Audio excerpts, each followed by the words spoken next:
বাংলাদেশে আসবেন FIFA president. আগামী জানুয়ারিতে বাংলাদেশে অনুষ্ঠেয় যুব উৎসবে যোগ দিতে অন্তর্বর্তীকালীন সরকারের প্রধান উপদেষ্টা ডক্টর মোহাম্মদ ইউনূসের আমন্ত্রণ গ্রহণ করেছেন ফিফা প্রেসিডেন্ট জিয়ান্নি ইনফান্তিনো। বৈশ্বিক জলবায়ু সম্মেলনে যোগ দিতে বর্তমানে প্রধান উপদেষ্টা বাকুতে অবস্থান করছেন। 4 দিনের সরকারি সফরে গেছেন তিনি।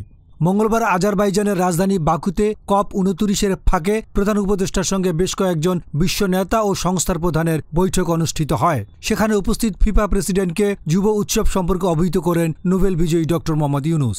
সাফজয়ী বাংলাদেশ নারী ফুটবল দলের সঙ্গে ম্যাচ খেলতে স্বনামধন্য নারী ফুটবল দলকে বাংলাদেশে আনতে তার সহায়তা চান ডক্টর মোহাম্মদ ইউনূস। 4 দিনের এই সফরে প্রধান উপদেষ্টা COP29-এর বিভিন্ন অধিবেশনে যোগ দেবেন। এছাড়া বিভিন্ন সাইডলাইন ইভেন্টে বক্তব্য রাখবেন তিনি। আন্তর্জাতিক ডেস্ক, গণমানুষের আওয়াজ।